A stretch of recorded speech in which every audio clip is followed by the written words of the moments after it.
Hello guys, welcome back to the channel Study Time. And now let's continue further. How to prepare final accounts. Final accounts हम कैसे बनाते हैं? So उसमें कुछ steps होती है. First is business transactions. जितने भी business transactions होते हैं उसे हम पहले record करते हैं. फिर वो business transactions की हम journal entries पास करते हैं. देन उस जर्नल एंट्री से हम लेजर पोस्टिंग करते हैं. ओके, इंडिविजुअल अकाउंट्स बना के उसमें जर्नल एंट्रीज की पोस्टिंग करते हैं. That is ledger posting. Balancing the laser.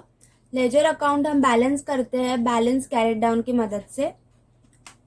And जब हम वो लेजर बैलेंस करते हैं तब हमें मिलता है trial balance of the year.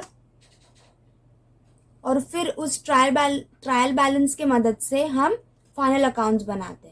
Okay, so we make final accounts at the end of every year. These accounts are to be made while preparing final accounts. मतलब जब हम final accounts बनाते हैं तो ये account बनाना हमें ज़रूरी होता है. जैसे हमने पहले देखा trading account, profit and loss account and balance sheet. ये तीनों अकाउंट हमें फाइनल अकाउंट बनाते समय बनाने हैं. ओके, इसी तीन अकाउंट्स पे फाइनल अकाउंट बेस्ड होता है. Next is trading account. तो ट्रेडिंग अकाउंट क्या होता है? Trading account is an account which gives the overall preview of all trading activities. जितने भी ट्रेडिंग एक्टिविटीज हुए हैं बिजनेस में उसका हमें ओवरऑल आइडिया देता है trading account. Trading account is a nominal account. Trading account एक नॉमिनल अकाउंट होता है जिसमें हम इनकम एंड एक्सपेंसेस इंक्लूड करते हैं. Trading account records the expenses and losses related to trading account. Trading account के वजह से जितने भी एक्सपेंसेस हुए, जितने भी लॉसेस हुए हैं उसे हम ट्रेडिंग अकाउंट में शो करते हैं. Debit side includes inverse movement of goods and stocks of goods of these account. मतलब जो डेबिट साइड होती है ट्रेडिंग अकाउंट की, that is the left hand side, उसे हम इनवर्स मूवमेंट ऑफ गुड्स, मतलब जितने भी गुड्स बिजनेस में आते हैं उसकी एंट्री हम डेबिट साइड में पास करते हैं. Credit side includes outward movements of goods and stock of goods of these account. तो क्रेडिट साइड में यानी कि राइट हैंड साइड में हम जितने भी गुड्स और स्टॉक ऑफ गुड्स बाहर जा रहे हैं बिजनेस से उसे हम क्रेडिट साइड में रिकॉर्ड करते हैं. The balance of trading account is called as gross profit and gross loss. जो भी ट्रेडिंग अकाउंट का बैलेंस आता है उसे हम ग्रॉस प्रॉफिट या ग्रॉस लॉस कहते हैं. Important terms of trading account. Trading account के कुछ इंपॉर्टेंट टर्म्स होते हैं. Let's see. Stock. Goods which are unsold are called stocks. मतलब जो भी गुड्स बिजनेस सेल नहीं करता है उसे हम कहते हैं stock. Stocks are of two types. दो टाइप्स के स्टॉक होते हैं. That is opening stock and closing stock. तो ओपनिंग स्टॉक क्या होता है? It refers to the unsold goods at the beginning of the year. End के स्टार्टिंग में जो भी गुड्स अनसोल्ड होता है उसे हम ओपनिंग स्टॉक कहते हैं. Next is closing stock. It refers to the unsold goods at the last day of the accounting year. मतलब अकाउंटिंग ईयर के लास्ट दिन तक जो भी गुड अनसोल्ड बचता है बिजनेस में उसे हम कहते हैं closing stock.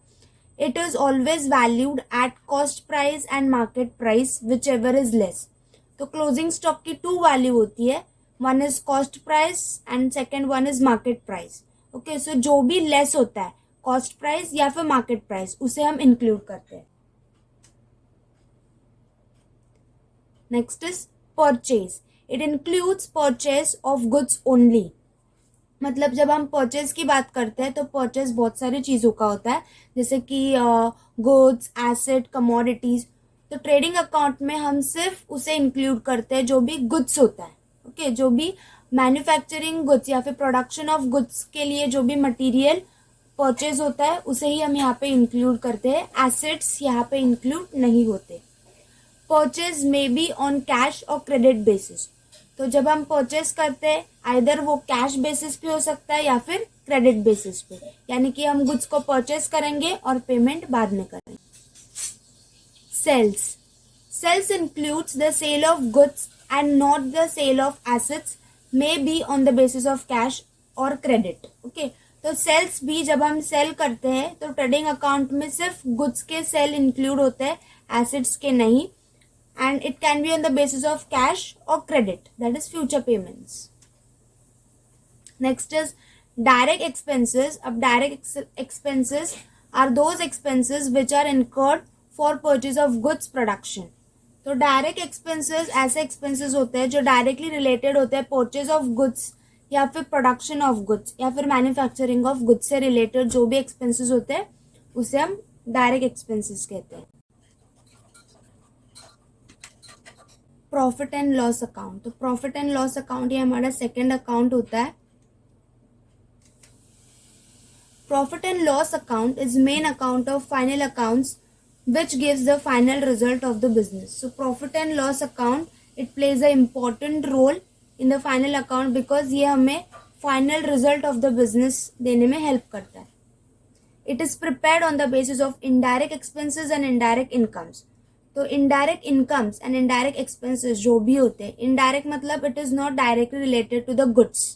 Okay, so indirect expenses and indirect incomes के basis पे हम profit and loss account बनाते हैं.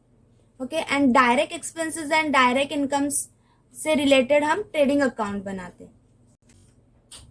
Profit and loss account is a nominal account. तो प्रॉफिट एंड लॉस अकाउंट ये एक नॉमिनल अकाउंट है जहाँ पे हम all expenses and losses include करते हैं. Debit side includes of this account expenses. So जो प्रॉफिट एंड लॉस अकाउंट की डेबिट साइड होती है यानी कि लेफ्ट हैंड साइड, वहाँ पे हम एक्सपेंसेस रिकॉर्ड करते हैं. Credit side includes of these account incomes, और क्रेडिट साइड में हम लोग सब इनकम्स रिकॉर्ड करते हैं. The balance of profit and loss account is called as net profit and net loss. तो जो भी प्रॉफिट एंड लॉस अकाउंट में हमें बैलेंस मिलता है उसे हम कहते हैं नेट प्रॉफिट या फिर नेट लॉस.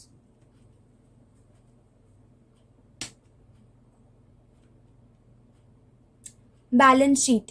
बैलेंस शीट हम एट द लास्ट बनाते हैं. जब हमारा trading account and profit and loss account बना के हो जाता है तब हम बैलेंस शीट बनाते हैं. And balance sheet is not an account, it's a statement. It is a statement showing financial position of a business concern. तो बैलेंस शीट हमें financial position of the business बताती है कि बिजनेस का financial position क्या है, whether it is profit making, loss making, ये हमें पता चलता है. It is a statement not an account. तो बैलेंस शीट एक स्टेटमेंट है, ये अकाउंट नहीं है. It does not contains debit और क्रेडिट साइड. बैलेंस शीट में debit side and credit side ऐसे कुछ नहीं होता. It has liability side at the left hand side and asset side at the right hand side. तो balance sheet में asset side and liability side होती है जो हमारी लेफ्ट हैंड साइड होती है, जहाँ पे हम डेबिट लिखते हैं एक्चुअली, वहाँ पे लाइबिलिटीज आता है. और राइट हैंड साइड जहाँ पे हम क्रेडिट साइड लिखते हैं उस साइड पे एसेट्स आते हैं.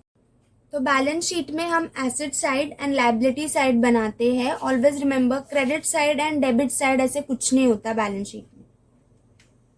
At the end both the side should be equal. मतलब एट द एंड जब आप लोग का पूरा बैलेंस शीट बना के हो जाता है तो तुम्हारा जो भी बैलेंस होता है वो इक्वल होना चाहिए. Asset side is equal to liability side. A balance sheet shows the assets and the liabilities of the business. So balance sheet हमें बताती है कि बिजनेस के पास कितने एसेट्स है और कितनी लाइबिलिटीज है. Okay, and guys that's all for today. Thank you for watching and please like, share and subscribe their channel. Love you all.